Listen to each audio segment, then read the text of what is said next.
Hello and welcome to our English news coming to you from Canal. First, the top stories of the news. The President of the Republic receives more congratulation messages from world leaders on the occasion of the outbreak of the November Revolution.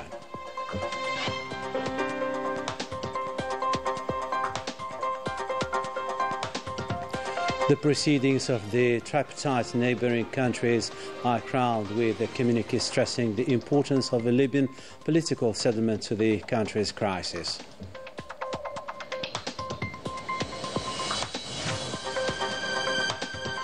A vibrant tribute is paid to Algeria's former presidents Houari Boumediene and Ahmed Ben Bella by the Angola high authorities, given Algiers' key role in helping this country to develop and progress.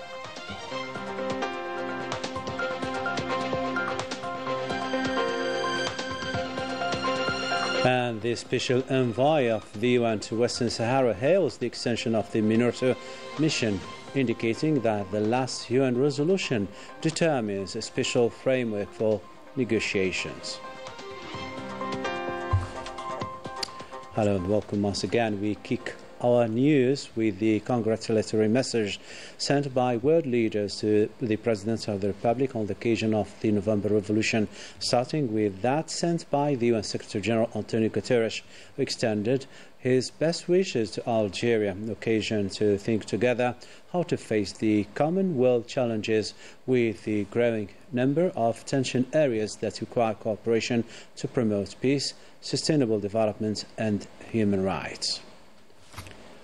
A similar message sent equally by the President of the Korean Republic, Lee Jae-myung, expressed his hope to see bilateral relations progress since the two countries will celebrate next year the 20th anniversary of their strategic partnership agreement, wishing health for the President of the Republic and prosperity for Algeria.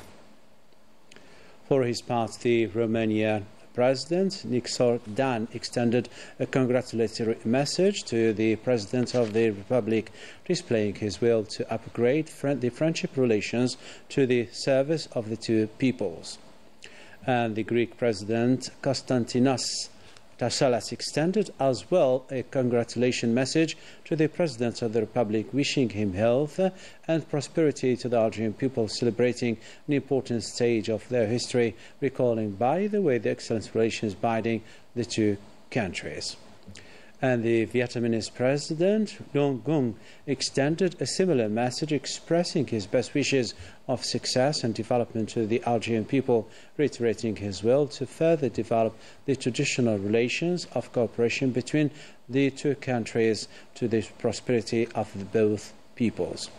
And finally, the Chadian President Mohamed Idriss Déby Ito sent a congratulation message to the President of the Republic, expressing his best wishes on this occasion that embodies the resistance for liberty and dignity in Africa and elsewhere in the world. He also recalled the friendship relations binding both countries and the fruitful cooperation in all fields. To another story now, the proceedings of the ministerial meeting of the tripartite mechanism of neighbouring countries regarding the crisis in Libya held in Algiers was crowned with a final communique stressing the importance of a Libyan settlement to their country's crisis. More details with Melissa Kabash. The tripartite meeting wound up with a final communique that reaffirmed several points, notably the importance and centrality of the ownership principle by Libyans of the political settlement process of the crisis across their country, with the UN's support, so as to implement the political will of the Libyan people while preserving the unity and independence of the Libyan state with its territory, its people and its institutions. The ministers called on all Libyan parties to actively commit in the political settlement process through dialogue and by placing the interests of the country above all, so as to face current challenges facing the presidential elections and turn the page of division and the crisis that lasted enough time. They also insisted on the need to implement the process of national reconciliation with the participation of all components of the Libyan people. Convinced of the need of security and development when it comes to resolving the Libyan crisis, underlining that the achievement of a balance between the efforts made to recover security, the edification of efficient institutions, and the reinforcement of socio-economic development is the best path to overcome division, consolidate national unity, and allow Libya to restore stability and prosperity. The ministers underlined the importance of pursuing coordination between the two countries and the United Nations concerning development on the Libyan scene, stressing that all initiative within the interest of the Libyan people must be made in coordination with the UN, the Arab League, and the African Union. They've also assured that they will remain supportive, standing by the side of the Libyan people in the concretization of these legitimate aspirations towards security, stability and development, hailing Algeria's role at the level of the Security Council in its defense of its common position, alongside its efforts to highlight the national community's responsibility in the preservation of the Libyan people's resources and the good management of frozen financial assets. The communique concluded with the ministers agreeing on holding the upcoming meeting in Tunis on a date to be set later through diplomatic channels.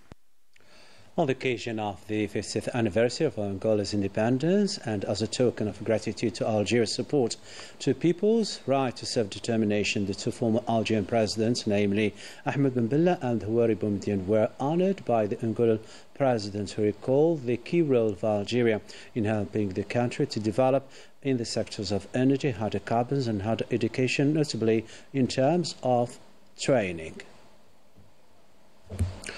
Forged in struggle, Algeria has remained true to a defining legacy to stand with peoples who refuse to surrender their right to be free, a stance that continues to shape its role on the global stage. More insights with Melissa Lila Balaman.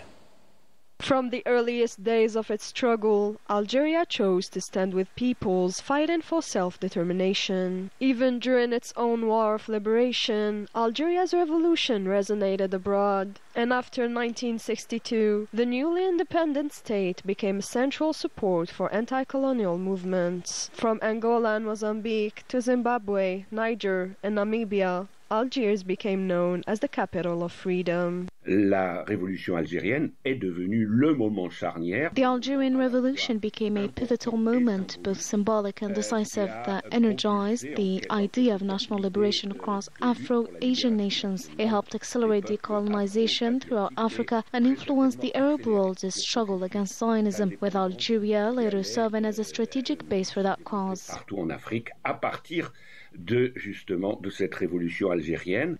Very quickly, this national liberation struggle shifted from a symbol of hope to a driving catalyst. Algeria's independence ignited a fighting spirit among peoples seeking their own freedom. At that time, many nations were still under French, British, or other colonial rule. For many nations, Algeria offered solid ground, an ally that asked for nothing in return. Its diplomacy was anchored in one constant principle: defend freedom without seeking favor. En se soustrayant des raids du colonialisme français. By freeing itself from 132 years of French colonial rule, Algeria not only delivered a powerful revolutionary example, but also proved that no force can break a people determined to defeat foreign domination. Que rien ne peut plier, réprimer ou abattre un peuple déterminé. Ça a remonté un message fort aux peuples africains. It sent a strong message to African peoples: you can fight and win your independence. Algeria's influence was direct. It supported liberation movements in Angola, South Africa, and beyond. Remember, Algiers became the Mecca of revolutionaries, a secure hub where leaders regrouped, organized, and strategized. Des révolutionnaires, où plusieurs leaders révolutionnaires ont regagné Alger. That commitment continues today. Algeria still champions national causes with the same conviction and dignity, remaining faithful to the principles affirmed at Bandung. You are still watching Canal Algérie, still to come in our news.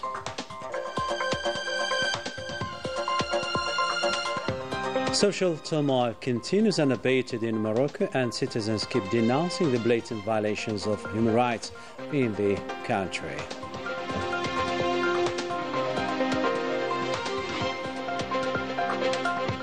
Welcome back to our news. In the international news, the personal envoy of the UN Secretary General for Western Sahara, Stéphane de Mistura, hailed the extension of the MINURSO mission, indicating that the last UN resolution only determined a special framework for the negotiations. Let's have a listen to de Mistura. I want to express our satisfaction for the extension of MINURSO until October 2026. This will certainly help to create an atmosphere of stability needed to accompany the future negotiations. The resolution 2797, in its very articulated paragraph, does provide, and I stress this word, a framework for negotiations. It does not prescribe an outcome, which will, as always, in order to be sustainable, be the result of negotiations conducted in good faith. In view of the strong support and substantive mandate provided by the Security Council Resolution 2797 to the Secretary General and his personal envoy, our own follow-up plan will be initially to call all the parties to submit proposals and suggestions in order to allow the UN to develop a broad agenda for direct or even, if necessary, indirect talks on the most relevant issues. Stéphane de Mistura commenting on the last UN resolution. In a related context, the Spanish magazine El Mundo Negro has renewed attention on Western Sahara, affirming that the Sahara people's right to self-determination is inalienable and that its denial remains a breach of international justice. More details with Bismafar. The Spanish magazine Mundo Negro has brought the question of Western Sahara back into focus in its latest issue. It stresses that the Sahrawi people's right to self-determination remains at the heart of the conflict. The magazine underlines that this right is inalienable and non-negotiable, adding to that the continued refusal to apply it as a violation of international justice. In its November editorial, Mundo Negro recalls that its firm position on Western Sahara is rooted in the founding principles of the United Nations, and in the rejection of any attempt to erase the identity of a people who have struggled for half a century for freedom and independence. The magazine points to the Sahrawi people's attachment to the self-determination referendum that has been promised long ago but never fulfilled. It also reminds readers that the International Court of Justice confirmed as early as 1975 the absence of any sovereignty link between Morocco and Western Sahara. Yet the magazine notes this decision has never been implemented in practice. It affirms that a fair and lasting solution must pass through a free and transparent referendum, allowing the Sahrawis to express their will. A special report in the magazine includes interviews and testimonies from Sahrawi figures, among them the representative of the Polisario Front in Spain, Abdullah Arabi, and the writer Ibaba Hameida, author of Fleur de Papier. It also features Dr. Abdurrahman Lahbib, a former Sahrawi refugee. Through their voices, the magazine paints a hymn to hope and to people whose right to independence has long been delayed by political injustice. Spanish researcher Isaias Parenda Bajo, professor of international relations at the Complutense University of Madrid, states that the Sahrawi people have long awaited the opportunity to freely exercise their right to self-determination. He warns that the Moroccan occupation seeks to erase the right through policies of illegal resource exploitation and manipulation of the local population's consent. Parenda Bajo concludes that the Sahrawi people's determination to achieve freedom remains intact, adding that any attempt to distract from the core of the conflict is doomed to failure. Una causa justa, according to Mundo daily newspaper. From street protests to demolished homes, Moroccans are confronting a system they say is causing their rights and livelihoods. The unrest is no longer exceptional, it's a daily reality. Melissa Lila Balaman reports. Social unrest is still running high in Morocco. People continue to take to the streets to denounce human rights abuses by the Makhzen. Protests over soaring prices, arbitrary arrests, and forced demolitions have become part of daily life. As voices are silenced and rights activists jailed, citizens are still seeing their homes torn down, a practice they call unjust and brutal. They came and said, we are the authorities, we demolish what we want, we do as we please.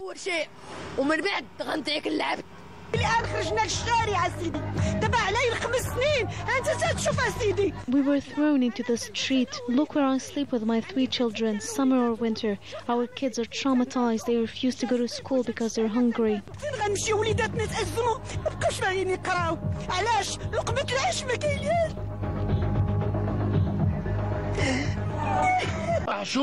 What's happening in Morocco is shameful. We have a beautiful country, but this government of business interests serves itself while ordinary people face rising prices.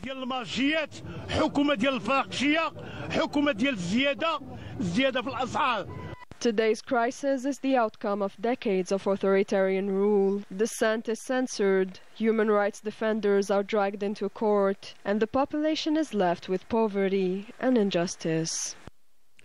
Back to Algeria, the 13th Oran International Arab Film Festival wound up last night after a week of screenings and competition, marking another strong edition for Arab and Algerian cinema. Bismafa once again.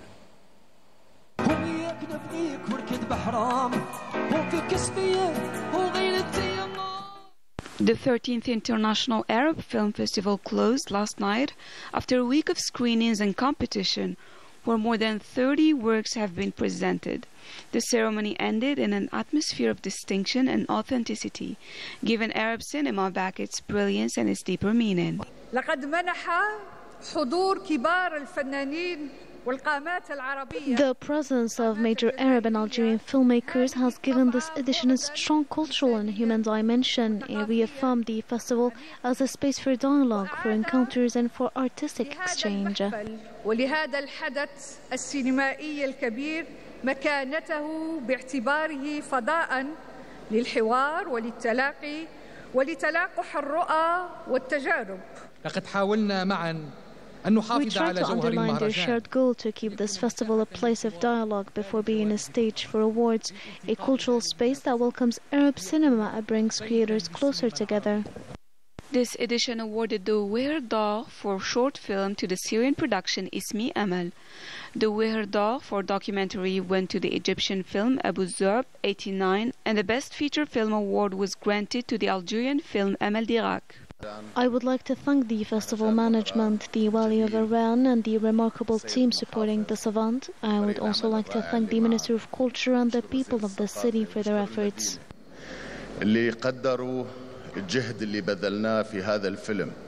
Thank you to the city of Iran, to its residents and to Sidi El-Hawari. It is a great honor for me.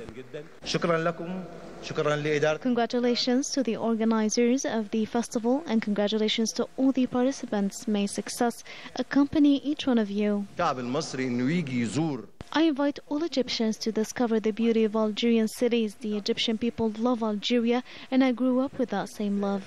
أنا شخصيا اتربيت على حب الجزائر من والدي المخرج المسرحي الله يرحمه جلال توفيق.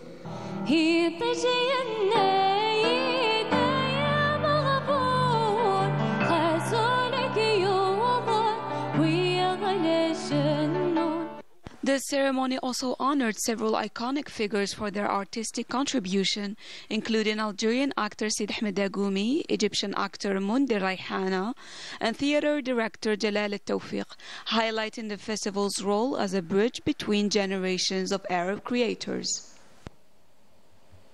With the realm of movies, we wrap up our news edition. Keep tuning to our channel programs. Take care. Bye-bye for now.